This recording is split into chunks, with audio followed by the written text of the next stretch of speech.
Bygone Echoes. Hello there, and welcome to Bygone Echoes, a history podcast where we uncover the strange, forgotten, and downright chilling corners of history. I'm your host, Courtney, and today we are exploring a story of frosty mornings, empty bellies, and a society on the brink of revolution. Imagine waking up to a freezing morning where the sun barely warms the ground. Your crops have failed, again. Bread, your one daily staple, is now completely unaffordable, and as you trudge into town passing fields of icy, ruined crops, you hear whispers of riots, of bakeries stormed by desperate crowds. Meanwhile, the privileged sit down to lavish feasts of sugar-dusted pastries, blissfully indifferent to the hunger gnawing at the rest of society. It sounds like the plot of a dystopian novel, doesn't it? But for millions of people in 18th century France, this was reality. Today, we are connecting the dots between climate change, thanks to the Little Ice Age, economic inequality, the fragility of systems built to favor the few. We'll talk about volcanic eruptions that darken skies, hailstorms that flatten fields, and economic policies that turn bread from a staple into a luxury. But this isn't just a story about France. Around the world, the same pressures were pushing societies to their limits. From West Africa's gold-driven empire to Japan's rice economy, the Little Ice Age exposed just how fragile these systems could be. And here's the twist. The patterns we'll uncover might sound eerily familiar. From cash crops to climate-driven famine, the echoes of the past are impossible to ignore. But fear not, friends. There will be no guillotines today. No super-duper high-powdered wigs, and definitely no Marie Antoinette declaring, "Let them eat cake." Because, spoiler alert, she never said that. The cake was a lie. This episode isn't just about frost, poor choices, and famine. It's about the Little Ice Age didn't just chill the air. It cracked the foundations of systems built on exploitation, inequality, and short-sightedness. Cracks that, in France, would soon erupt in a revolution. And remember, history is not just hard to understand Roman numerals, if you're me, and dusty old names. It's a roadmap showing us how the past continues to shape our present and our future. So grab a warm drink and settle in for a tale of frost, famine, financial follies, and inequalities. While France was barreling towards bread riots and revolution, the rest of the world wasn't exactly on pause. It was chugging along, thriving, struggling, and innovating in ways that might seem worlds away, but we're all caught up in the same historical currents. So, let's set the stage on a global scale. The idea of cash crops for profit instead of food isn't new. We still do it today. Ancient China had silk, Southeast Asia had spices, everyone wanted those goods badly enough to travel thousands of miles to trade. But back then, the scale was small. Slow trade routes and regional markets kept things manageable. By the 1700s, though, everything shifted into high gear. Farming and trade were becoming industrialized, thanks to innovations like Jethro Tull's seed drill, invented in 1701. This handy device planted seeds in neat little rows, and then covered them with soil, boosting crop yields and making agriculture way more efficient. Suddenly, large-scale farming wasn't just possible, it was profitable. Then, in 1735, John Harrison, a self-taught clockmaker, created the marine chronometer. This clock solved the longitude problem and revolutionized navigation. For the first time, ships could calculate their position accurately at sea, making trade routes safer and more efficient. Faster and more reliable trade, crops like sugar, coffee, and tobacco flowed from colonies to Europe with staggering speed and precision. Innovations didn't just make farming and trading easier, they supercharged the global economy. While empires like the Dutch and British were cashing in on the frenzy, turning colonies into profit machines for cash crops, other parts of the world were charting their own paths. In Japan, the Tokugawa shogunate maintained its policy of isolation, or sakoku, limiting foreign trade to a few select ports. Japan's economy revolved around rice, which served as both a food and currency, and its society remained highly stratified under the shogunate's rigid feudal system. Far from the cash crop frenzy, Japan was able to focus on stability, not global trade. Meanwhile, in West Africa, the Ashanti Empire was thriving on something else entirely: gold. Centered in what is now Ghana, the Ashanti were a regional powerhouse, and the Gold Coast was famous for its vast reserves of precious metals, which fueled the empire's wealth and influence. But gold wasn't the only currency of power. The Ashanti were deeply enmeshed in the transatlantic slave trade, capturing and selling other Africans to European traders in exchange for goods, weapons, and wealth. And this system wasn't some reluctant necessity, it was calculated and cruel. Just like every other part of the Atlantic slave trade, captured individuals were marched in brutal conditions to coastal trading ports, stripped of their humanity, and sold into a system where the average life expectancy on a Caribbean plantation was less than 5 years. The Ashanti, like their European buyers, participated in a system built on suffering and death to sustain their power. No one walks away from this history clean. But let's be real, France was out here playing the game like it invented it. Its colonies were turning out sugar and coffee at staggering rates. Saint Domingo, modern-day Haiti, was the crown jewel of the French Empire. This single colony produced nearly half of the world's sugar, enriching French merchants and aristocrats alike. But for the enslaved Africans who worked these plantations, this system was anything but sweet. The brutal conditions mirrored those seen across the Caribbean: backbreaking labor, constant violence, and a life expectancy that rarely exceeded a few years. Meanwhile, back in France, wealth flowing in from Saint Domingo wasn't trickling down. It was pooling at the top like a clogged fountain. Aristocracy and merchants feasted on roasted meats and colonial luxuries, while the rural farmers and urban laborers could barely scrape together enough for bread. If anyone back then believed in trickle-down economics, they were probably as hungry as the peasants waiting for it to work. France in the 18th century was an agrarian society, ruled by a king who wielded absolute power under the divine right of kings, the idea that his authority came directly from God. Beneath him and his family, society was divided into three rigid classes, known as the three estates, or at the top sat the first estate, the clergy, who controlled vast wealth and land and paid little to no taxes. Next came the second estate, the aristocracy, a privileged class of nobles who also paid little to no taxes. Finally, there was the third estate, which consisted of everyone else, from peasants and urban laborers to the rising middle class. While the upper estates lived lives of unimaginable luxury, the third estate carried the crushing weight of taxes and labor. By the time Louis inherited the throne in 1715, France was already drowning in debt from wars and endless spending sprees. He inherited his throne from his great-grandpappy, the Sun King, aka Louis the 14th. Instead of addressing these problems, he leaned into the comforts of Versailles, ignoring the kingdom's growing financial instability. But hey, at least the rich loved him, right? Fun fact, I never learned Roman numerals, so every time they come up, which is often because history is a cruel mistress, my brain glitches and I have a minor panic attack. Roman numerals. Are they doing math? Are they being math? Is it even math? I have to spell the word out, otherwise I will say Louis XV, because my brain, again, cannot, and we'd all have to collectively cringe at my failure. Anyway, then came Louis the 16th in 1774, who wasn't exactly set up for success. He inherited a kingdom that was riddled with even more debt, and then made things worse by supporting the American Revolution.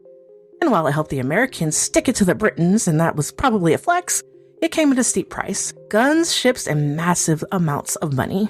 By the time the war ended in 1783, France's finances were in even deeper ruin. Wouldn't you believe it, the Americans never really paid France back. Sure, they sent some thank you notes and maybe a few baguette emojis in spirit, but the actual cash? Nope. France's hefty contributions to the revolution, including loans and supplies, remained largely unpaid, leaving the French taxpayers, the Third Estate, to foot the bill. The irony? That freedom loan to America helped inspire the French people to start demanding their own liberty. Talk about unintended consequences. Meanwhile, the aristocracy floated through life as if nothing were wrong. World was one of opulent fashion, decadent feast, and lavish homes. Fashion was not just a way to dress, it was a performance of wealth and power. A daily reminder of who they felt were the main characters in this story. Every ruffled sleeve and embroidered silk gown shouted, "This is my world and you're just living in it." Basically, they were the Nepo babies of their days, but with towering hairdos stuffed with fake ships. The lifestyles of the rich and famous were sustained by crushing taxes, exploitative rent payments, and the wealth extracted from France's colonies. The colonies were not just supplying the exotic luxuries like sugar and coffee, they were propping up the entire economy, built on the backs of enslaved and oppressed laborers. Back at home, the disparity was also rough. Landowners in the countryside sometimes prioritized export crops like wine grapes over essential staples like wheat. Even during times of famine, grain could be shipped abroad to secure profits. Starvation at home be damned. For the Third Estate, life was grueling. Over 80% of the population was rural farmers, living off the land, and for them bread was not just food, it was survival. It could make up as much as 80% of their daily calories. Yet, farming methods hadn't really changed much since the feudal era. Outdated tools, crushing rent payments, and the unpredictable weather of the time meant that a single failed harvest could bring an entire family to starvation.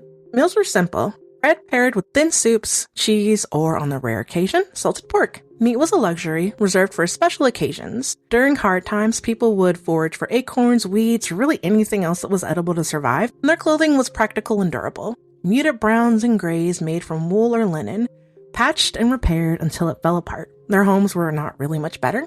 Peasants lived in cramped cottages with dirt floors, often sharing their space with livestock in the winter for warmth. Beds were straw-stuffed mattresses, and entire families often slept in the same room. Privacy was a non-existent luxury. Peasant women bore a heavy burden, working often as hard as the men, if not harder. They tilled fields, cooked, cleaned, raised children, all while spinning wool or weaving textiles to bring in extra income. Their labor kept the household afloat, but their contributions were rarely acknowledged beyond the home.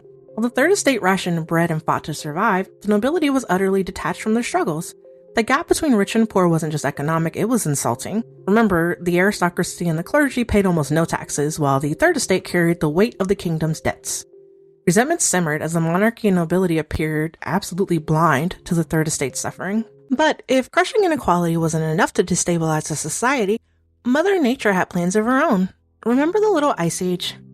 Throwback! We talked about this in the episode Witchy Woman and Willow, so you can go back and listen to it if you're interested.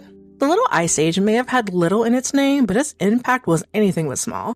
Beginning around the late 1300s and lingering well into the 19th century, this centuries-long cold snap saw global temperatures dip just 1 to 2 degrees Celsius, that's 2 to 4 degrees Fahrenheit, compared to the warmer medieval period. Now, I know this sounds like a tiny tweak to the thermostat, but even the slightest chill packed a massive punch, sending shockwaves through the environment, devastating crops, and turning livelihoods and entire societies upside down. So how did this freeze even begin?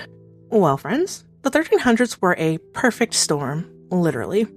A cluster of volcanic eruptions over centuries spewed ash and sulfur dioxide into the atmosphere, reflecting sunlight and cooling the planet. Around that same time, the sun entered the Wolf Minimum, which is a period of reduced solar activity that dimmed the Earth's natural heater. Then there were the oceans, who decided to join the chaos. Fresh water from melting glaciers during the warmer medieval period had disrupted the salty, dense waters that drive ocean currents like the Gulf Stream. These currents act like Earth's thermostat, redistributing heat. But when they slowed down, the northern hemisphere got a lot colder. And humanity may have played a small iconic role in this. After the Black Death wiped out millions, abandoned farms turned into forests. These regrown forests sucked up carbon dioxide, a greenhouse gas, out of the air, nudging the temperatures even lower. It was as if nature looked around and said, go big or go home, and then threw the earth a centuries-long chill party. The result? Winters grew colder, delaying the planting seasons, while cooler, wetter summers wrecked crops that needed warm, dry conditions. Freak weather events like massive hailstorms, torrential downpours, and early frosts became regular disasters, wiping out harvests overnight. Imagine a frost so heavy that it coats the fields in icy armor,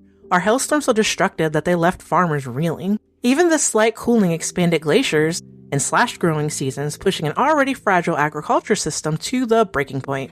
I genuinely feel bad for people back then. Today we have all of our fancy science and tools and history hindsight to explain why things like this happen. But for them, they had no idea that this was just a temporary blip in the Earth's climate. Imagine growing up thinking brutal winters and failed harvests were just the way life worked. Or worse, that it was the wrath of God or witches and other unwanteds casting evil spells. People had no way to know why the planet was doing this, and they had no idea that it was just a rough patch. And even though the worst was technically behind them by the 1700s, the effects of the Little Ice Age were still severe enough to help nudge France closer to revolution.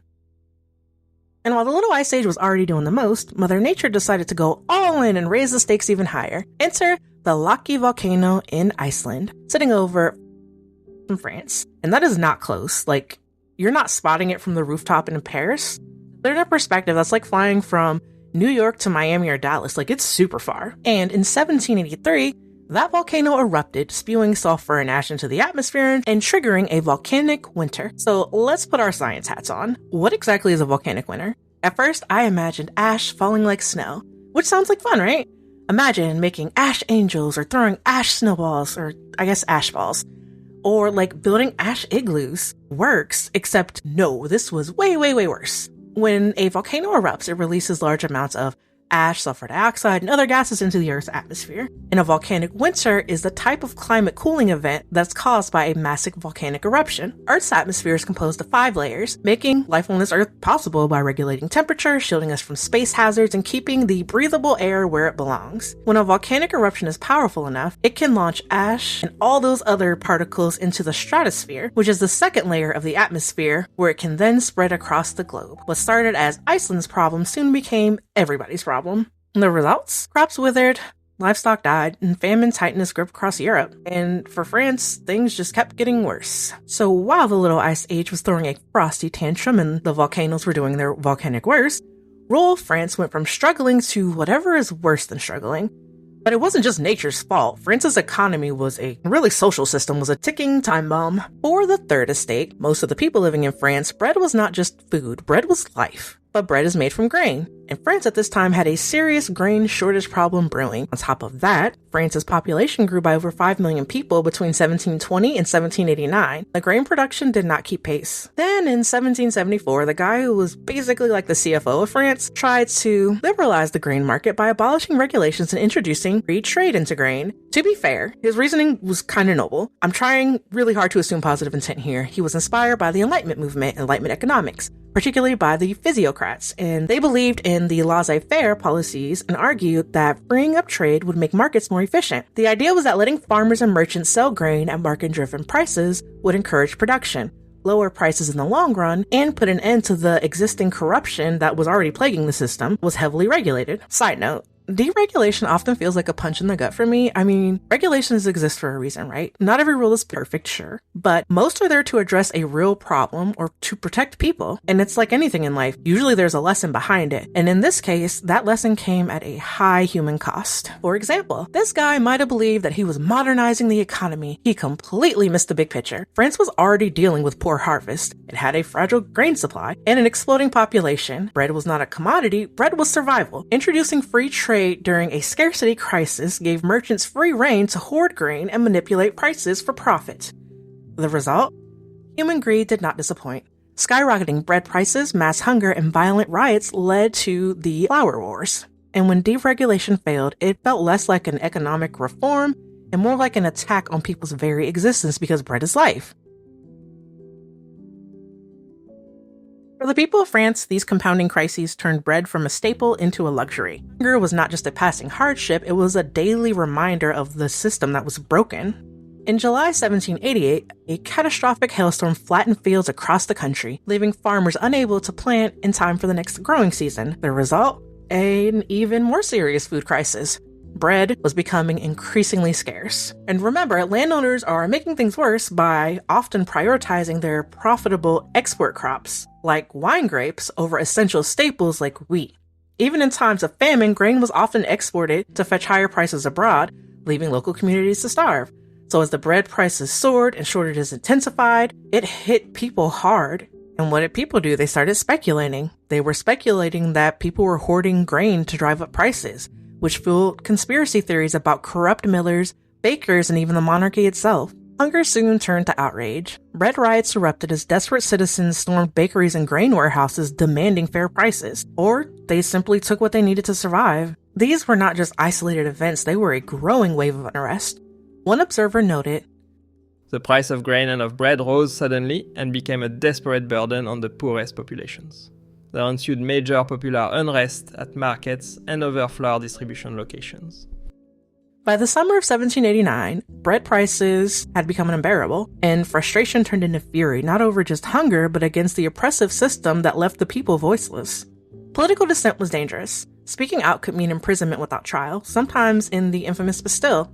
In June, representatives of the Third Estate, because they were excluded from meaningful decision-making, declared themselves the National Assembly and vowed to draft a constitution reflecting the people's will. This was a bold declaration, and it directly challenged centuries of monarchy-dominated rule, and it just heightened tensions across France. As the summer progressed, fear gripped Paris. Royal troops massed near the city, fueling rumors of an aristocratic conspiracy to crush the National Assembly and silence the reform efforts. The dismissal of Jacques Necker, a popular minister sympathetic to the Third Estate, on July 11th only escalated the unrest. By July 14th, the citizens of Paris, determined to defend themselves and their cause, stormed the Hôtel des Invalides, seizing tens of thousands of muskets with little opposition. Though the weapons lacked powder, the people had already secured their gunpowder the day before by intercepting barrels bound for another location. Armed and resolute, the people were ready to make their stand. On July 14th, 1789, their march for justice led them to the Bastille, a fortress-turned prison in the heart of Paris. And let's be clear, the choice was not random. The Bastille was more than just a building, it was a symbol, the ultimate symbol, of the monarchy's unchecked power. For decades, it had been a place where anyone who disagreed with the way the monarchy ran the show could be thrown in without even a trial.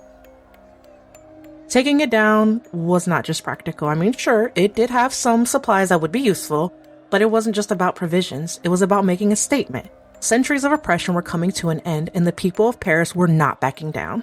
As the crowd gathered outside the Bastille, negotiations with the governor went nowhere, shocker.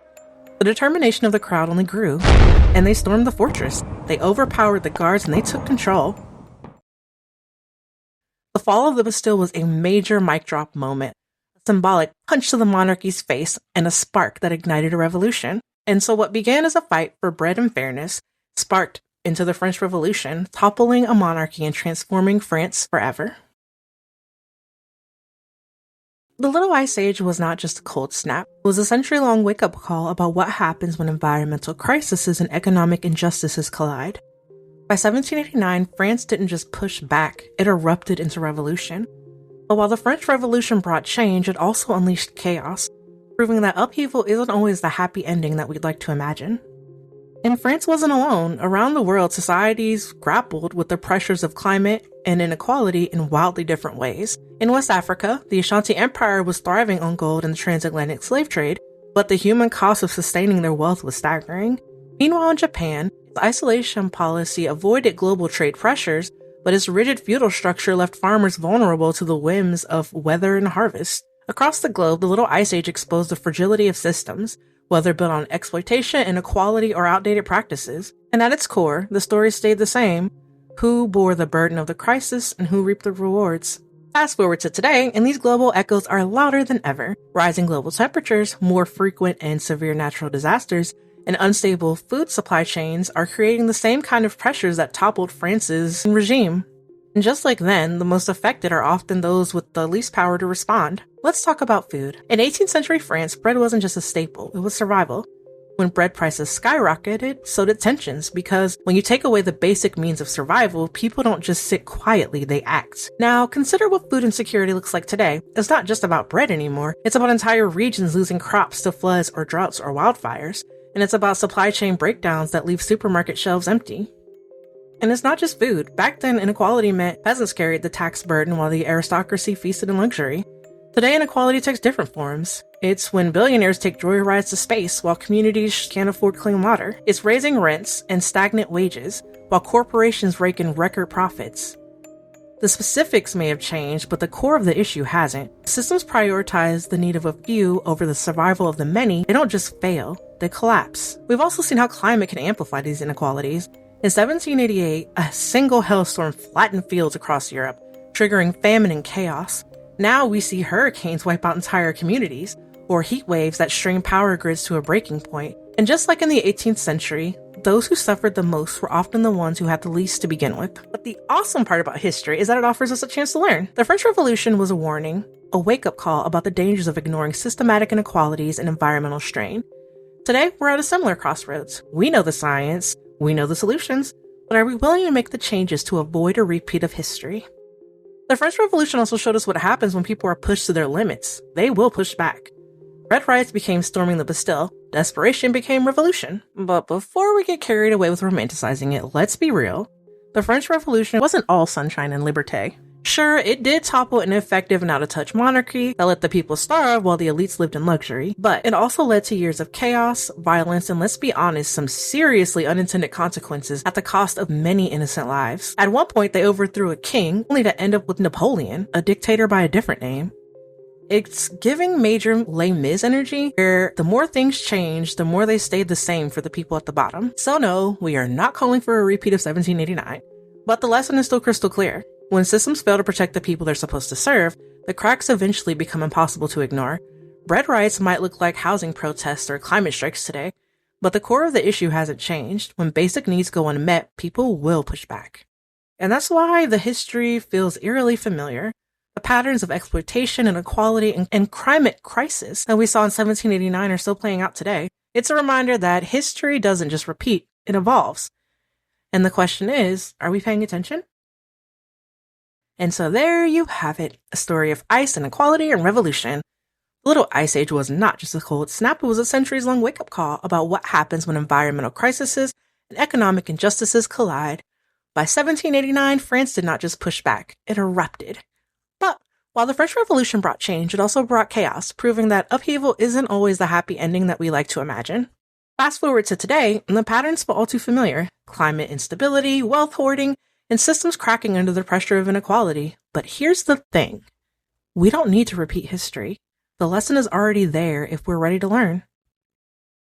Thanks so much for tuning in to Bygone Echoes. If you enjoyed this episode, please leave a review. It helps other history lovers.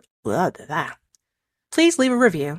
That helps other history lovers find the show. And don't forget to subscribe. That way you never miss an episode.